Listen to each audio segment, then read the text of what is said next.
part of a series of recordings which are related to a book which you see over there. It is about culture-based development and one of the capitals, which is cultural capital.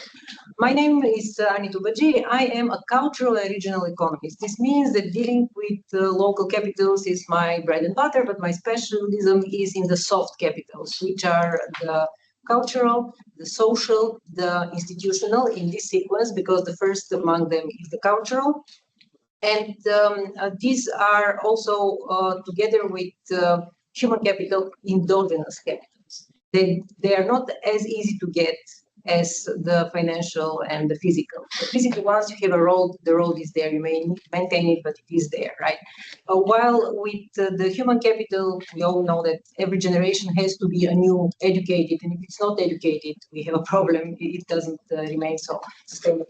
Social capital is sort of getting to be known, and thanks to the work in regional economics, people start to understand how important it is for places.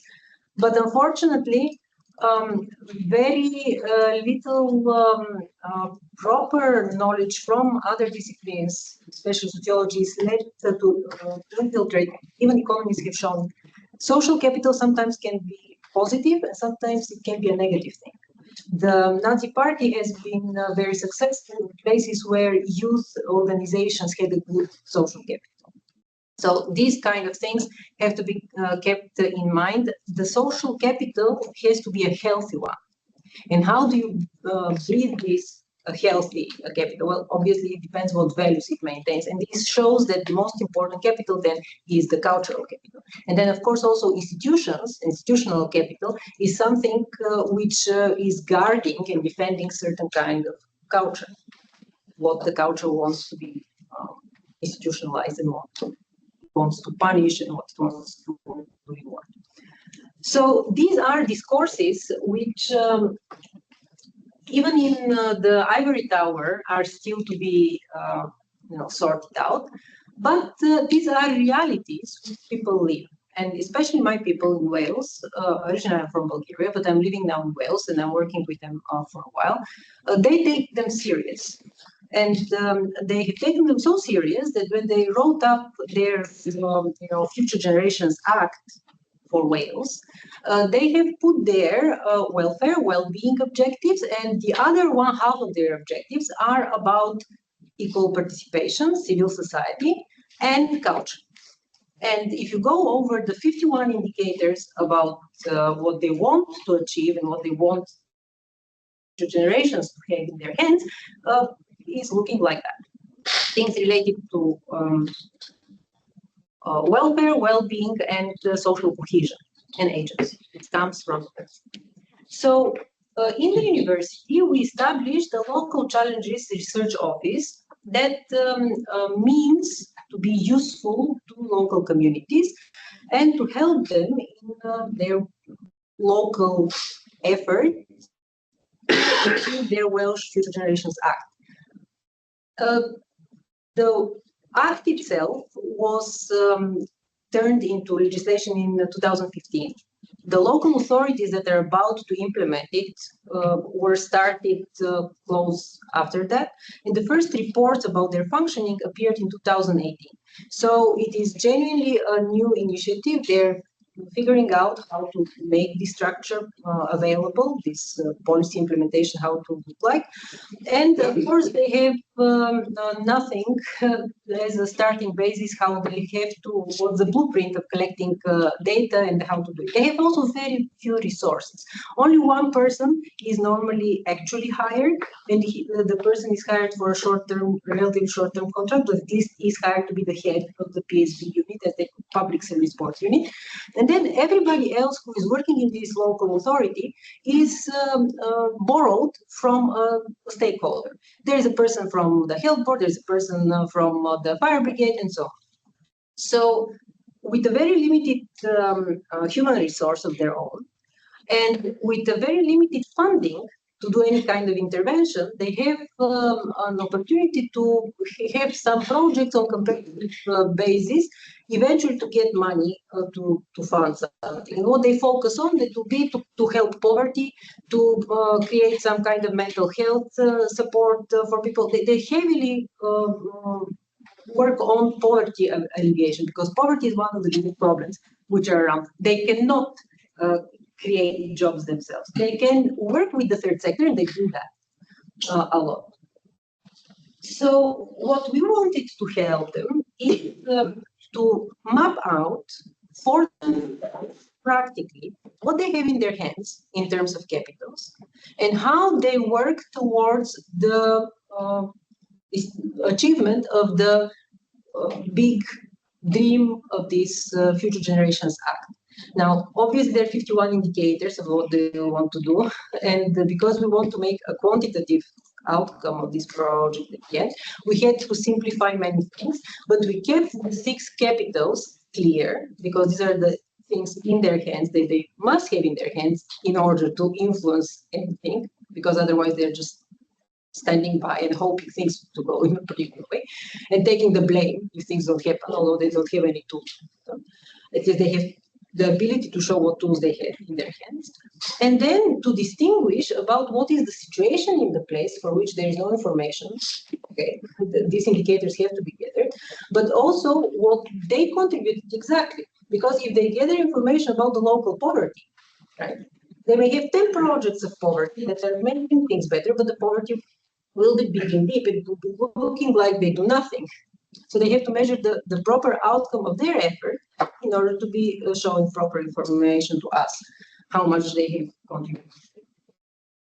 Why are you not seeing? I think you need to either click the mouse or go up and down with the arrows. So I think different screens. Ah, Oh, okay. Yeah. Okay. So, no, they're seeing fine. I'll be looking there and realize. yeah, just go up and down. Please. This.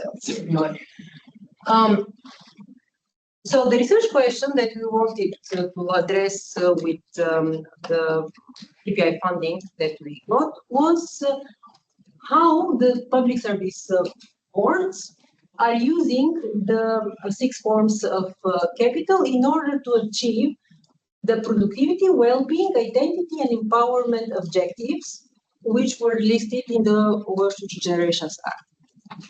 You could find a similar idea in the leveling up, what was meant to be achieved locally, but we made it well specific, and actually this helps us now because the leveling up might be gone, but the act is still there, so it still makes perfect sense for them. This side, essentially, the outputs sum up the 51 indicators of theirs, and these C and D are: do you achieve civic engagement from everybody? Is everybody in the community participating? These kind of indicators are here.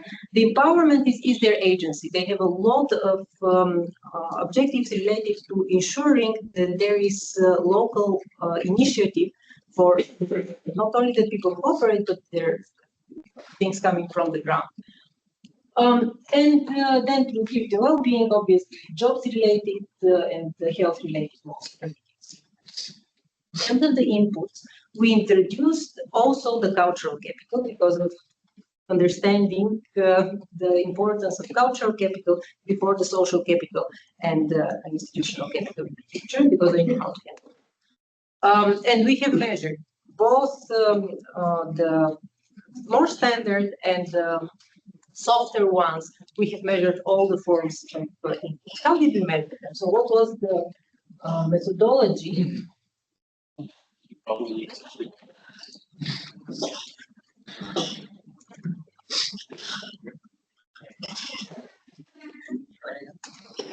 With moving the arrow.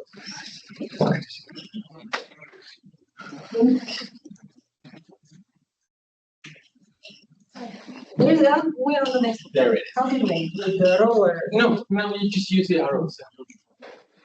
Or ask again. So, what was the methodology of what we did? We asked, we took their annual reports, and we extracted from them all the projects that they have done according to the annual reports since the creation from 2018 till nowadays. And we organized the spreadsheet to have columns, each of the columns corresponding to one of the forms of capital. So financial capital, physical capital, institutional capital, and so on, the 6. And we marked in a very simple way, 0 and 1, whether, according to the described project, this form of capital was used or not. Then we made a workshop. And in the workshop, we co-created with them actually an understanding what we have done. It was a bit of capacity building, which actually they appreciated. We didn't treat them as laboratory labs, rats. We told them, these are the things that we have here. Can you please relate these definitions with your work and tell us, have we correctly understood whether you have used this capital or not? There was a lot of discussion, a lot of understanding, and a kind of a qualitative work coming from it. Then we use this data to generate 3 forms of indicators, of which I don't know, I'll have all the time to show you, but they demonstrate how many projects they had, which of them can be classified as well-being oriented, wealth oriented, identity oriented, or empowerment oriented, so the 4 types of outcomes, and then how much capital they held in their hands when implementing these projects. How much of these projects were done with physical capital, how much of them with financial capital, actual support. And we have 3 ways of thinking about it in terms of how much the capitals were used, in terms of making regression, just a probit model, obviously, with all these zeros and ones that we have, how much the use of a particular form of capital contributed to an outcome related to health, and how much it contributed to an outcome related to welfare outcomes, job creation, and so on, and how many were culture and identity. And ultimately, an efficiency measure. We again simplified this very much, but the overall take of this indicator would be, okay, you use this, but was it efficient? Was it something that you need a lot of in order to achieve any kind of outcome with? And they understood it this way. It's very easily calculated. Essentially, it's just dividing the first 2. So it's not a proper capital output ratio, but it's something that they can calculate on their own. Then we made also a SWOT analysis. We told them, now, if you understand about these capitals, think about the past. What of these capitals was your strength? What you could do your project thanks to having it, and what you really lacked. And then now think about the future. What things will be enabling you as opportunities, and where do you think the threats are? And because the time is short, if I'm able now to show this. This is just showing the first indicator. So you see they had a lot of projects related with identity and participation, productivity, well-being, not so many with the empowerment. And down is how the capitals were used. Now, the first take is that obviously they did use financial and human capital a lot. The cultural capital is very little used, although supposedly they care a lot about culture, but they don't do too much about it. And the other thing is social capital, and what they call goodwill of the partners was beaten like a bag with flour till it can give more and more and more to the extremes of what can be done. Normally, social capital is an amplifier of the process. You cannot create things just with social capital. So unfortunately, they are doing almost every project had a 1. So ultimately, we couldn't make the further analysis for social institutional capital because they all rely on social aspects. Then I will go directly, we can compare across the different types of outcomes, which capitals contributed the most. And this is the capacity.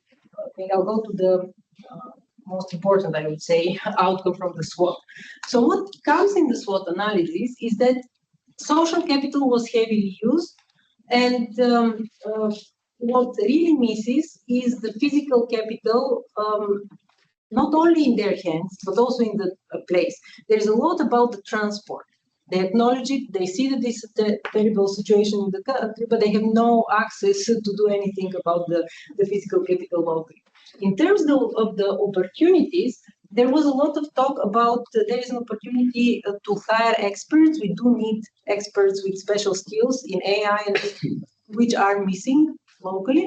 But the biggest cultural capital was thought to be something that they pride on. The Welsh identity is something that they think they should engage more about.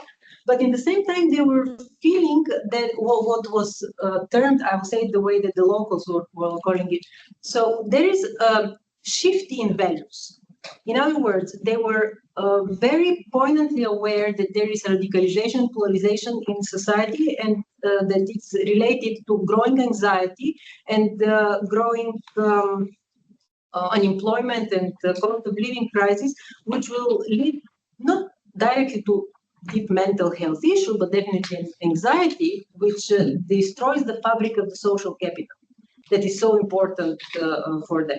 And they didn't, they acknowledged that they don't know how to figure that out. There was at the Wizard conference that I came from yesterday, a lady who is representative of the Carmarthenshire, who has a special responsibility in kind of cohesion department to deal with these issues, and she was trying to engage with the people working on polarization.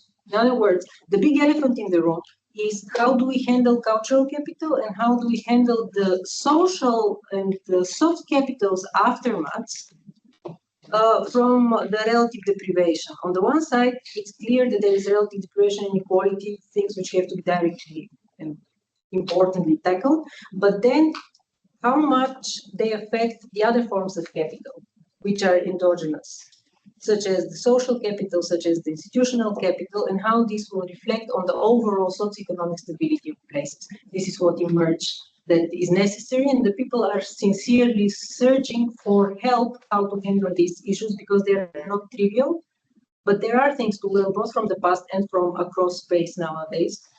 Phil started in the beginning saying something about the situation across space. I think it's a terrifying situation across space because there is this problem of growing cultural and social capital instability everywhere. So that's the message from my side. Thank you very much.